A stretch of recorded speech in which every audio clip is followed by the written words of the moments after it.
Mas a hora vem, e agora é, em que os verdadeiros adoradores adorarão o Pai em espírito e em verdade, porque o Pai procura tais que assim o adorem. Verso 24, Deus é espírito, e importa que os que o adorem em espírito e em verdade. Verso 25, a mulher responde dizendo, e a mulher disse-lhe, eu sei que o Messias, que se chama o Cristo, vem. Quando ele vier, nos anunciará tudo. Jesus disse-lhe, verso 26, eu sou, eu que falo contigo.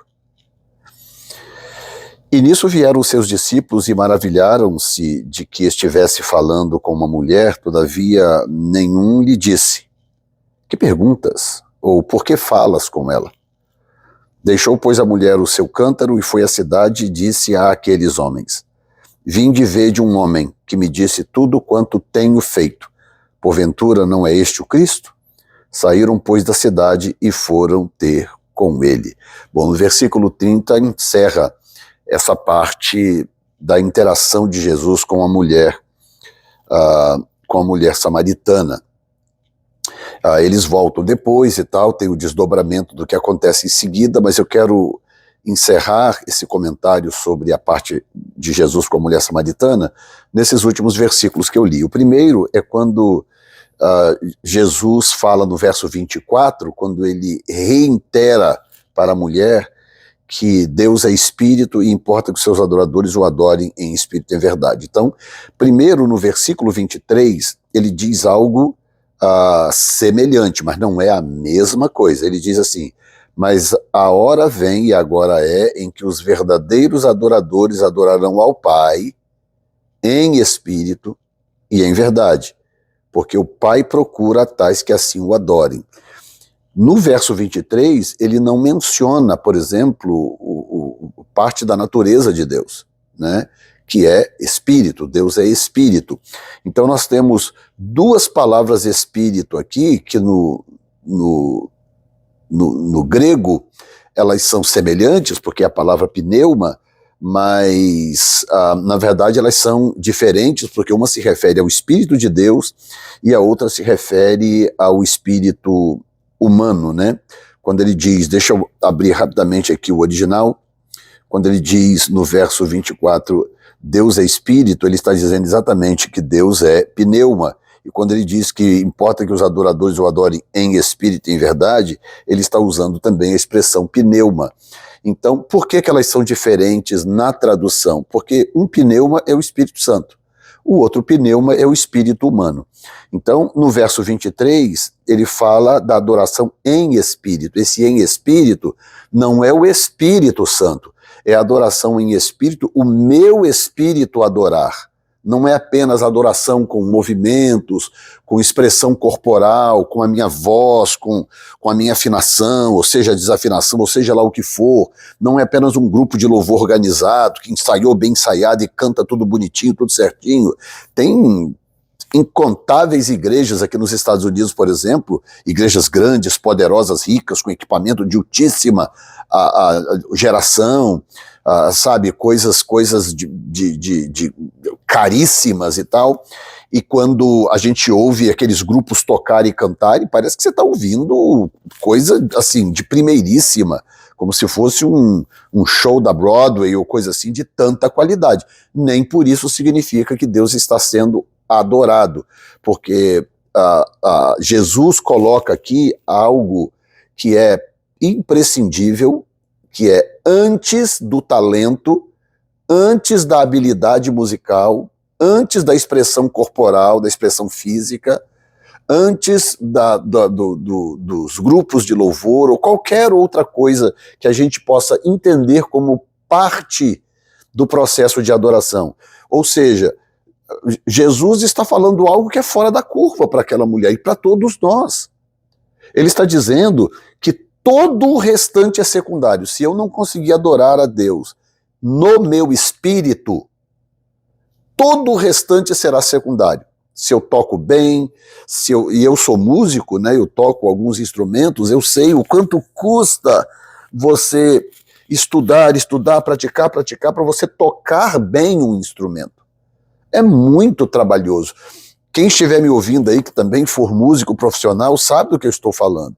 Requer muito tempo, anos de investimento, de estudo, para você poder se tornar um bom músico, para você cantar bem, para você aproveitar bem a sua voz, para montar um coral todo harmonioso, um grupo de louvor, uma banda cristã, seja o que for. Dá muito, muito, muito trabalho. Mas, apesar de tudo isso, Jesus está colocando tudo isso no plano secundário.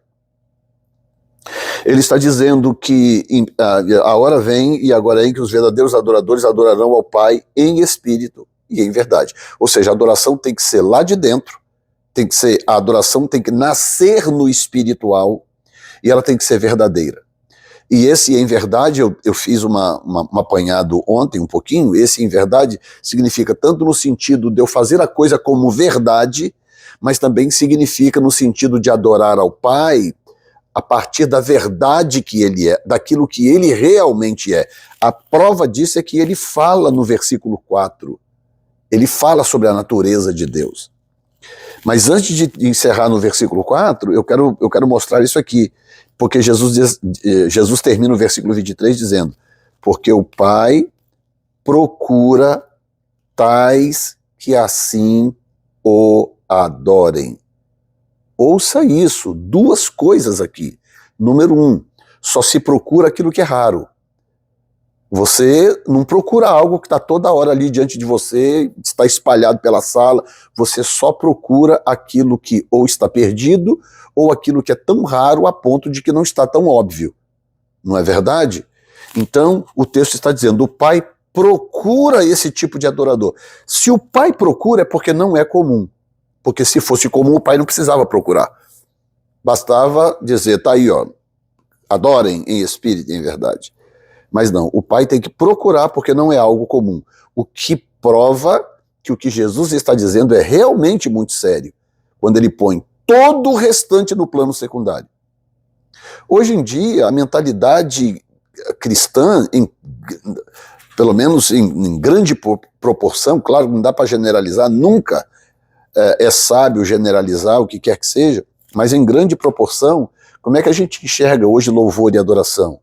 Através de imponência, através de dinheiro investido, qualidade técnica, seja vocal, seja instrumental, seja lá o que for. Nós temos até os eventos os Oscars, né?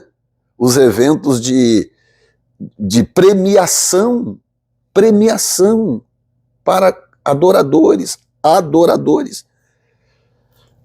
É o troféu não sei o que lá, é o troféu isso, é o troféu aquilo, aí vai todo mundo, lota um determinado lugar, um ginásio, seja lá o que for, normalmente fim de ano, né, e aí vai todo mundo vestido de gala e tal, então vai ser premiado, melhor canção, melhor cantor, o cantor revelação, a canção revelação e tal, e as pessoas todas sendo premiadas porque adoraram, estão sendo premiadas por quê? Por terem feito o quê? Então vocês estão entendendo como que Jesus sabia do que estava falando? Que a mentalidade de adoração está completamente deturpada no meio da igreja? E é por esta razão que a adoração hoje já não causa mais o impacto que causava no passado. A adoração hoje já não produz mais avivamento. A adoração hoje já não produz mais milagres. Quando o Senhor começou a me levantar para esse ministério apostólico de milagres, sinais e etc., uma das coisas que eu entendi no meu coração, que o Espírito Santo deixou claro para mim, disse, olha, se não houver adoração intensa no Espírito, os milagres não acontecerão.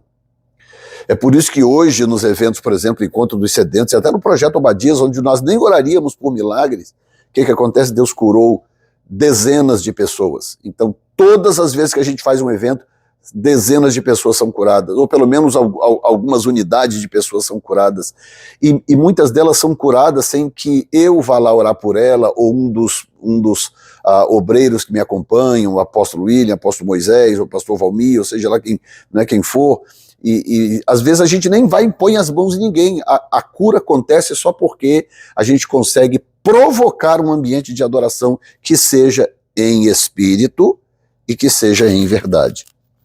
Então o pai está procurando porque a coisa é rara, né?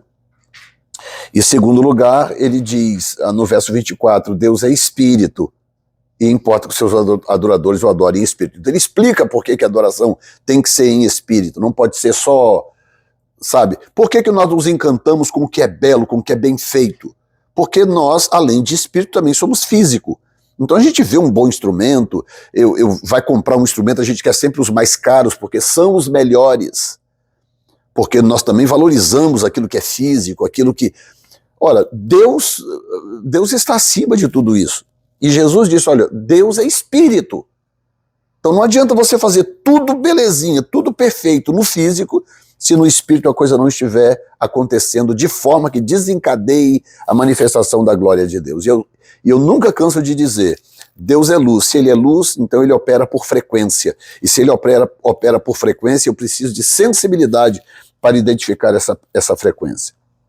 E eu termino, portanto, por causa também da duração do vídeo, quando a mulher diz, não, eu sei, quando o Messias vier, ele vai ensinar essas coisas pra gente. Ou seja, ela estava dizendo algo que os judeus falam até hoje, como é fácil a gente perder promessas de Deus. Assim como aquela mulher iria perder a promessa de Deus se Jesus não socorre, quantos judeus hoje estão aí caminhando de um lado para o outro, esperando o Messias vir, dizendo a mesma coisa. Não, quando o Messias vier, isso. Já veio há 2000 anos e eles continuam dizendo quando o Messias vier, quando o Messias vier. E Jesus fala, não, sou eu aqui que falo contigo, sou eu. Ou seja, a coisa estava se cumprindo diante dos olhos dela e ela estava projetando aquilo para o futuro. Nós temos que ter muito cuidado para não projetar para o futuro aquilo que já está acontecendo diante dos nossos olhos. Alguém me perguntou esses dias numa das redes sociais, perguntando, apóstolo, afinal de contas, quando que será o avivamento no Brasil?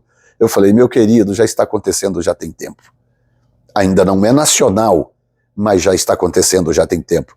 Eu tenho testemunhado, eu tenho vivido e visto Deus operando um mover no Brasil. Agora, vai chegar o tempo de ser nacional, mas já está acontecendo.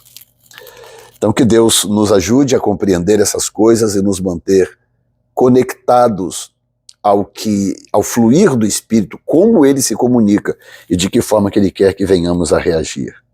Deus abençoe a todos em nome de Jesus.